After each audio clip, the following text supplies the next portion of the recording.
Welcome back to the Chaim Davies Show, and today we're continuing our series of understanding the nature of the Seder Night, and we're continuing our explorations of the Rambam's presentation of the fundamental obligations for the Pesach Seder and how those manifest themselves within our actual experience of the Seder itself.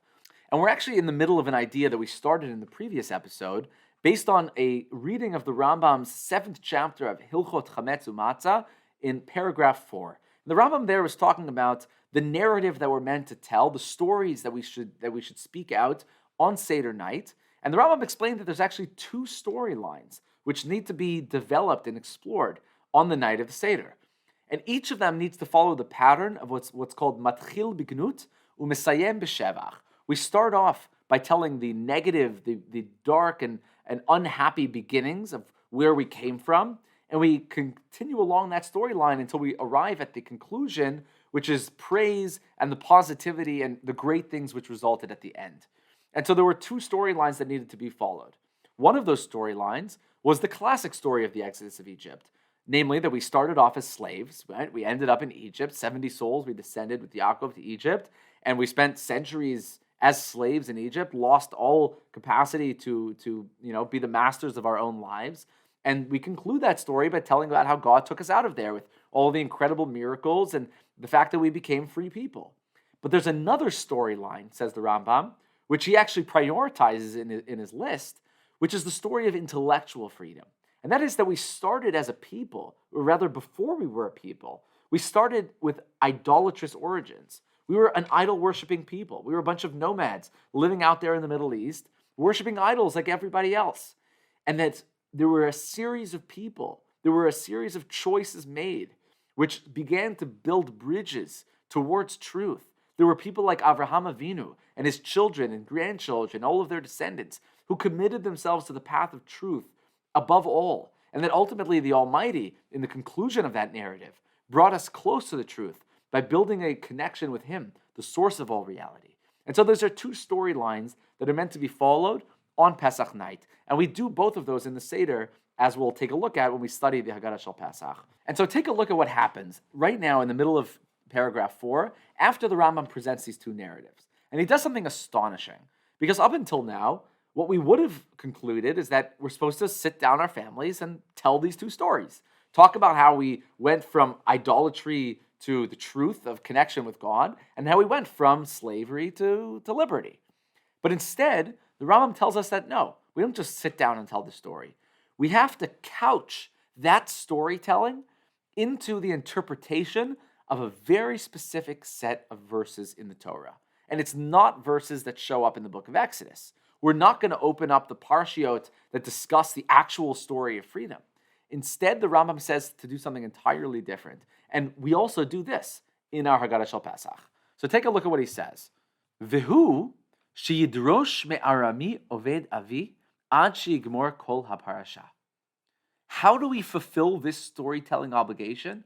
How do we engage in the narratives of both idolatry to truth and slavery to freedom?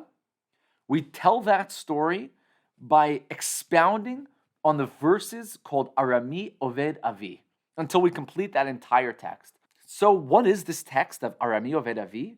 Well, it's actually a section of 5 verses that appear in chapter 26 of the book of Deuteronomy, in Sefer Devarim. And on the surface, they have nothing to do with Pesach at all. Now, what actually is going on over here is astounding.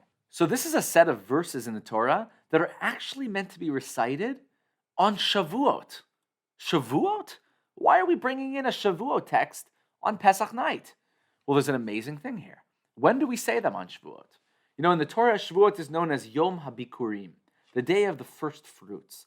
And on Shavuot, traditionally in temple times, the Jewish people, who were an agricultural people by nature, would gather their produce in from the fields and bring these beautiful baskets up to the temple. And the Mishnah in Masechet Bikurim describes in lavish detail that there was this incredible event where Jewish people from around the country would be bringing up, and there would be music and dancing and festivities, and everyone would dress up their baskets of first fruits in these, beautiful arrays and so on, and ornaments and so on, and they would bring them up to the temple. And there's a reason why this moment of bringing the first fruits was so celebratory in nature. If you zoom out on Jewish history, the culmination of our centuries-long dream from the times of Avraham Avinu was to be in that homeland, in covenant with God. God promised the land of Israel to Abraham, to Isaac, and to Jacob as an eternal covenant, an inheritance for our people. And so at each year, on the moments where we can finally reap the harvest of the incredible bounty that God has blessed our people with, we bring up those treasured first fruits and we present them before God. We bring them to the temple. And in those moments that we're bringing those first fruits, the expressions of the commitment and the fulfillment of God's promise to our people, we don't just say, hey, God, thanks so much. We show up and we engage in a reiterative history of our people. We stand there and we tell our story from the beginning. And we say, Arami Oved Avi. And we go back and we think about where did our people come from? That our forefather, Avraham, was a wandering Aramean. He was just another nomad in the desert. And that God brought us slowly, carefully to Egypt and ultimately developed us there and made us into a great and bountiful nation. And the Egyptians afflicted us and they put us through difficulties. And we cried out to God, and God heard our cries because he loves us. And he brought us out from that land, and he brought us to this beautiful, incredible land of Israel, a blessed land, a fruitful land. And he gave us this incredible place. And here I am today, presenting the first fruits back to you, God, in bringing full circle the covenant and the promise that you pledged to Avraham Avinu so many hundreds of years, or indeed even thousands of years ago.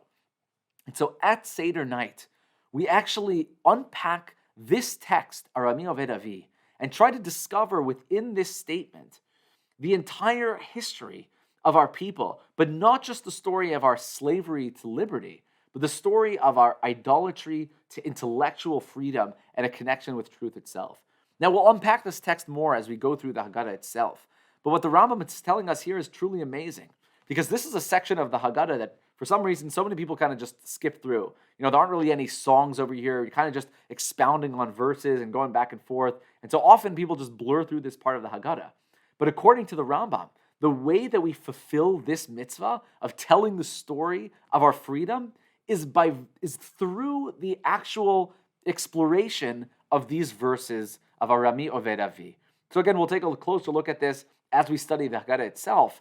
But this is another fundamental clue in understanding the structure of the Haggadah and what we're trying to accomplish on Seder night. Until next time, I'm Chaim Davies, and this is the Chaim Davies Show.